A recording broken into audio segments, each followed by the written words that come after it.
जयंती बिटिया का घर उजाड़ करके अपनी गृहस्थी बसाने का ये सौदा तुमने बड़ा अच्छा किया है। चाचा, हमने ऐसा कोई सौदा नहीं किया है। आहिस्ता, धीरे बोलो बिटिया, धीरे। अगर किसी को तुम्हारी इस हरकत की कानों कान खबर हो गई तो तुम्हारी तो खैर नहीं है, क्या नाम से। हाँ। बेचारी रिमझिम करे तो क्या करे, आगे जाती है तो खाई है और पीछे जाती है तो कुआं। गिरती भी रिमझिम है और मरती भी रिमझिम है, बेचारी रिमझिम।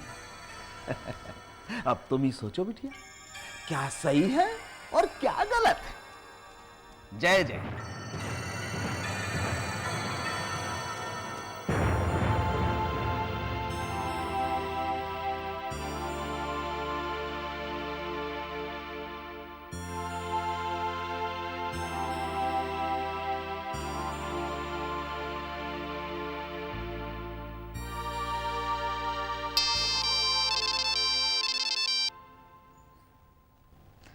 हेलो।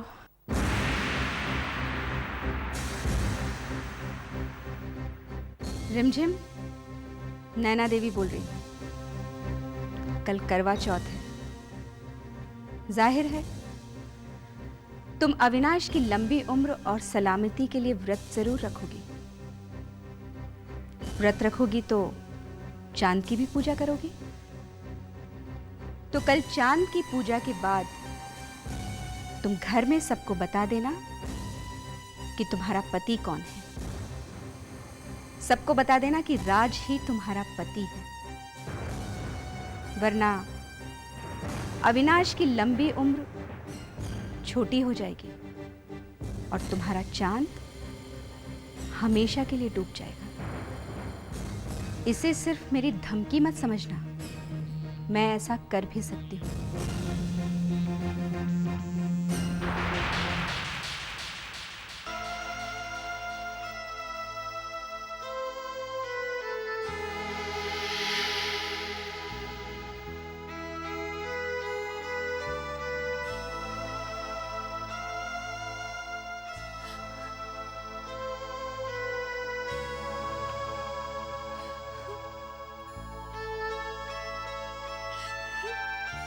कल करवा चौथ है। जाहिर है तुम अविनाश की लंबी उम्र और सलामती के लिए व्रत जरूर रखोगी। तो कल चांद की पूजा के बाद तुम घर में सबको बता देना कि तुम्हारा पति कौन है।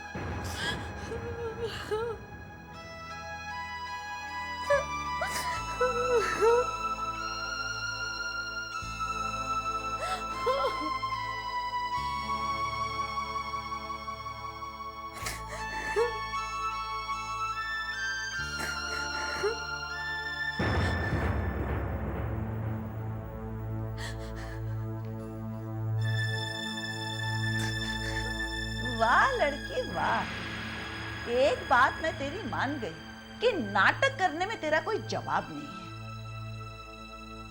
ये जो तू चेहरे पे दुख का नकाब पहनती घूमती फिरती है ना, उसको देख के मुझे ऐसा गुस्सा आता है कि दिल करता है कि तुझे धक्के मार के इस घर से बाहर निकाल दूं। माँ जी मत कह मुझे बाजी, मुझे माँ जी मत कह। तू मेरी लड़की क्या है, तेरा मेरा रिश्ता क्या है? मैं सिर्फ अविनाश की माँ हूं, तेरी कुछ नहीं। तेरे सामने गिड़गिड़ाना तो नहीं चाहती, पर मैं हाथ जोड़ के तुझसे कहती हूँ कि तुझे जो चाहिए धन दौलत लेके चली जा, पर मेरा अविनाश को वापस कर दे। माँ जी, अब समझती क्यों नहीं है? अगर हमें पता होता अविनाश कहाँ है तो आज हमारे आंखों में भी आंसू नहीं होते। तेरी आंखें झूठी है। आंखें तो कल तेरे बाबूजी बिछा के रखेंगे अविनाश के लिए। कल करवा चौथ है, देखना सुबह से इंतजार करेंगे अविनाश का। लेकिन अविनाश आएगा कहां से? वो तो अभी अस्पताल से बाहर निकले। पता नहीं अविनाश का ना आने का गम उनका दिल बर्दाश्त भी कर पाएगा या नहीं। करवा चौथ के दिन औरतें अपने पति की लंबी आयु की कामना करती है। कल उन्हें कहीं कुछ हो ना। माची, माची प्लीज ऐसी अशुभ बातें मत बोलिए। बाबूजी को कुछ नहीं होगा, हम रोज उनके लिए प्रार्थना करते हैं। बीवी, ये क्या भाई? हम वहां तुम्हारा इंतजार कर रहे हैं और यहाँ सास बहू मिलकर उम्रों का हिसाब किताब कर रही। बाबूजी, आपसे एक प्रार्थना है। बाबूजी प्लीज आप अपने सेहत का ध्यान रखिए। रिमझिम, मेरी सेहत का ख्याल रखना तो तुम्हारी जिम्मेदारी है। ये अचानक अपनी जिम्मेदारी मुझे क्यों सौंप रही है? माँ जी ना, माँ जी को बहुत फिक्र होती है। हम अभी इसी बारे में बात कर रहे थे।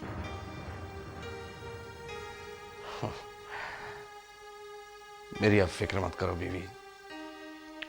हॉस्पिटल से भला चंगा नया दिल लेकर अपने हंसते खेलते परिवार में आया हूं मैं। अब इस दिल को कुछ नहीं होगा, लेकिन मेरी फिक्र की तुमने, अच्छा लगा, बहुत अच्छा लगा। नायाब होता है ना मियाँ बीवी का रिश्ता, एक अटूट बंधन, तभी तो इसे जन्म जन्मांतर का रिश्ता कहते हैं। देखा रिमझिम, कितनी केयरिंग बीवी मिली है मुझे। फिक्र तो आपने भी की है। मेरे जैसे अपाहिज को आपने कितना झेला है।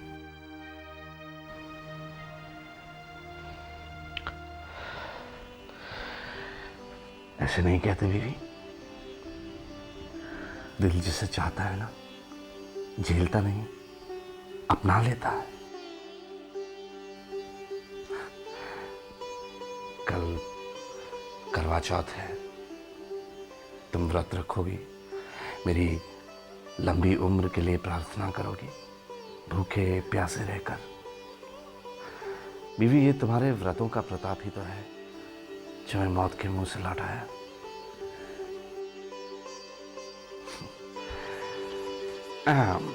ऐसा करते हैं कि कल मैं तुम्हारी सेहत और लंबी उम्र के लिए मैं भी व्रत रखता हूं। हाँ? क्यों, ठीक है ना? आपको भी कैसा मजाक सोचता है। चलिए चलिए।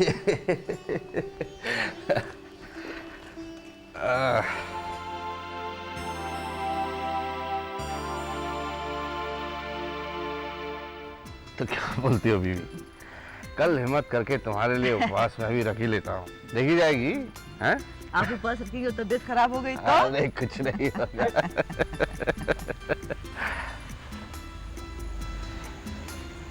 ये कौन आ गया?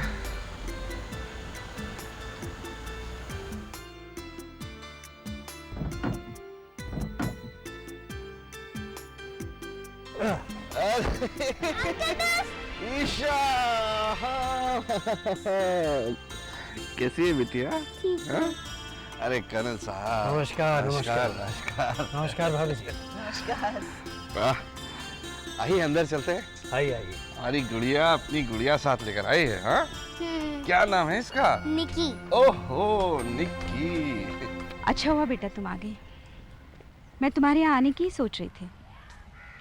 कल करवा चौथ है, तुम्हें सरगी भी तो देनी है। मम्मा, उन सब चीज़ों की क्या ज़रूरत थी? बेटा, माँ को तो बेटी को देने में ही सुख मिलता है। अब ज़रा तुम इलेक्शन कैंपेन की तरफ भी ध्यान दो। ध्यान तो देना चाहती हूँ मम्मा, लेकिन घर की राजनीति इतनी उलट पुलट हो। कावेरी, घर में तो ये सब कुछ चलता रहता है बेटा। मैंने मात्री साहब से बात की है, तुम्हारे लिए एक ज़ोरदार कैंपेन तैयार करेंगे वो। शायद तुम्हें कुछ आदिवासी इलाकों का दौरा करना पड़े।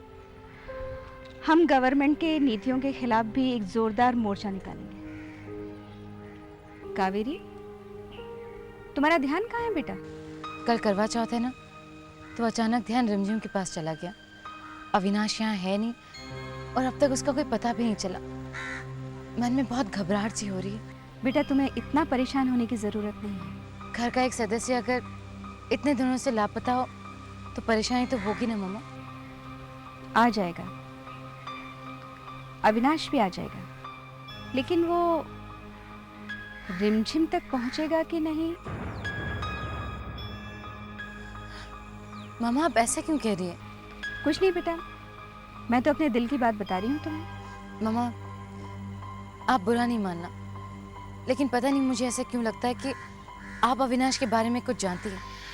आपको अविनाश के बारे में कुछ पता है।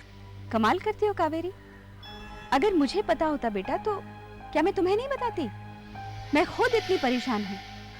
जब से तुमने मुझसे कहा है, मैं खुद अविनाश को ढूंढने की कोशिश कर रही हूँ। एक मिनट।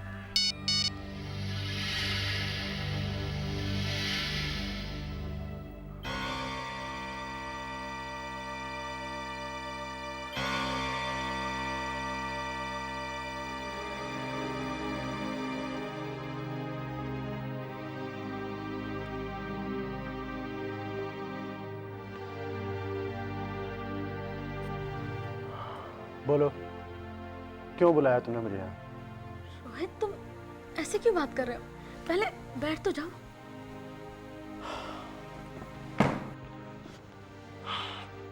बोलो। तुम तो जानते हो ना कि तुम पर विश्वास करके ही मैंने अपने कदम इतने आगे बढ़ाए थे। तो मैंने भी कोई कम ऐश नहीं करवाई है तुमको। उसी ऐश का नतीजा है ये बच्चा। अब इसका मैं क्या करूं? इस बच्चे के साथ मत बांधो तुम मुझको, समझी? रोहित, ये कैसी बातें कर रहे हो? तुमने तो कहा था कि तुम मुझसे शादी करोगे। इस शादी के मामले में लड़कियां इतनी सीरियस क्यों हो जाती हैं? क्योंकि शादी हर लड़की का सपना होता है। लेकिन मुझे क्या पता था कि तुम पहले से ही शादीशुदा हो। इतनी हैरानी से क्यों देख रहे हो मुझे? इतनी हैरान मैं भी हुई थी उस दिन, जिस दिन मुझे तुम्हारी पत्नी सिमरन मिली थी। मिल चुकी हूं मैं, मिल चुकी हूं तुम्हारी सिमरन को। मेरी भाभी रिमझिम की सहेली है वो। रिमझिम तुम्हारी भाभी? हाँ, मेरी भाभी है वो। तो क्या वो भी इस प्रेगनेंसी के बारे में? इससे क्या फर्क पड़ता है रोहित? आज नहीं तो कल सबको पता चलना ही है। इससे मेरा तो जो होगा सो होगा, लेकिन तुम्हारी बदनामी भी कोई कम नहीं होगी। और मुझे तो लगता है कि तुम्हारे साथ साथ जाने और कितने लोग बदनाम होंगे। धमकी दे रही हो मुझको तुम? नहीं रोहित, देखो मैं तुम्हें कोई धमकी नहीं दे रही हूं। मैं तो सिर्फ इतना चाहती हूं कि तुम मुझे अपना लो, मेरे इस बच्चे को अपना नाम दे दो। तुम्हें मुझसे प्यार चाहिए ना, तो मैं दूंगा ना, लेकिन इस बच्चे से मेरा कोई लेना देना नहीं है। तो फिर बताओ मैं क्या करूं? शर्मा खानदान की बेटी हो, कोई ऐसा काम करोगी नहीं, और ना ही तुम्हें वो रिमझिम भाभी कोई ऐसा काम करने देंगी जिससे तुम्हारे दामन पे कोई दाग लगे। तो दाग तो मैं लगा चुकी हूँ। धुल सकता है, अबॉर्शन करवा लो। रोहित, तुम्हें प्यार चाहिए ना, वो मुझसे मिल जाएगा, लेकिन ये बच्चा बीच में नहीं आएगा। ये बता सकते हो कि इस प्यार के रिश्ते को तुम कोई नाम दोगे?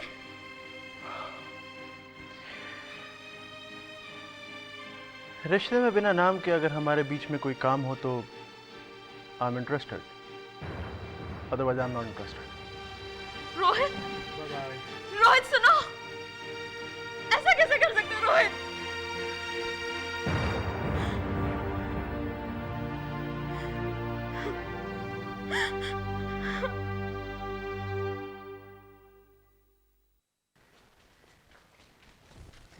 शुक्ला जी आप?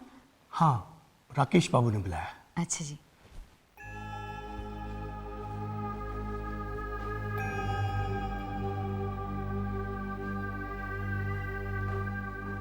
आपने बुलाया राकेश बाबू?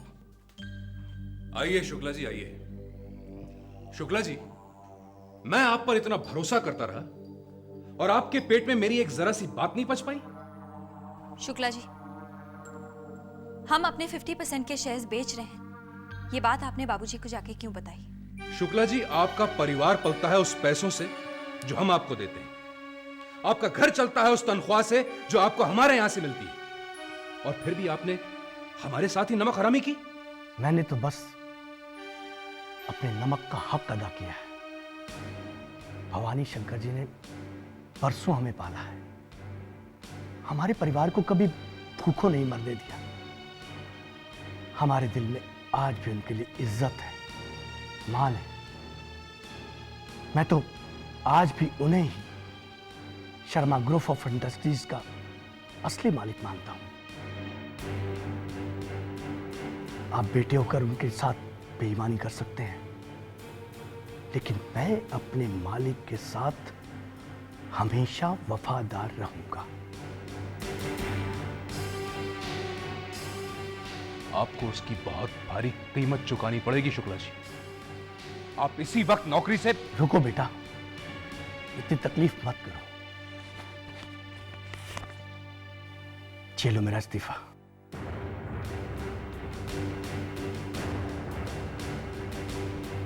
तुम्हारी अदालत के फैसले से अच्छी तरह वाकिफ हूं मैं, इसलिए तुम्हारे फैसले से पहले मैं अपना फैसला सुनाता हूं। जहां भवानी शंकर जी की, मेरे मालिक की इज्जत नहीं, वहां मैं एक पल भी और नौकरी करने के लिए तैयार नहीं।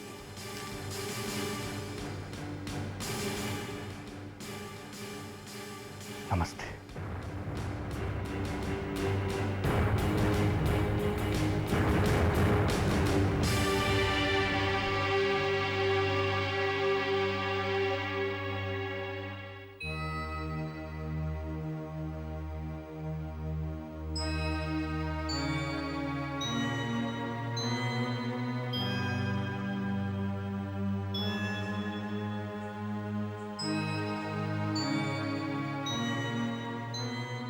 क्या हुआ शुक्ला जी?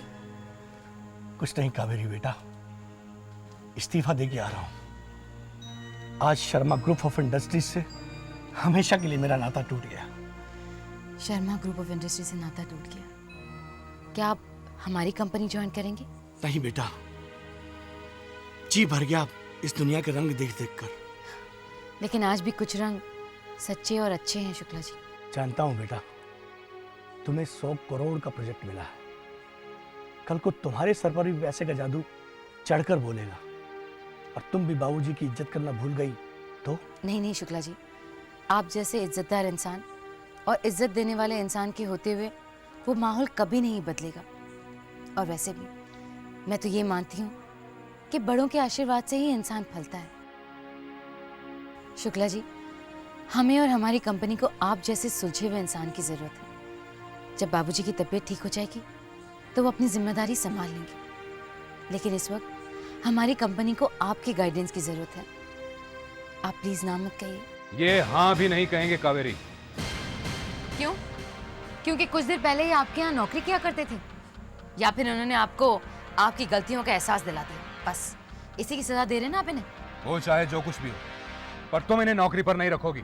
सॉरी भैया, जो हुक्म आप मुझे दे रहे हैं या जो बात समझाने की कोशिश कर रहे हैं उसका अभी मुझ पर कोई असर नहीं है, क्योंकि अब हमारे पास हमारी खुद की 100 करोड़ की इंडिपेंडेंट कंपनी है और अब शुक्ला जी आपके लिए काम नहीं करते। इसलिए प्लीज ये बेहतर होगा कि आप हमारी कंपनी में इंटरफेयर ना करें। शुक्ला जी प्लीज आप हमें ना मत करिए।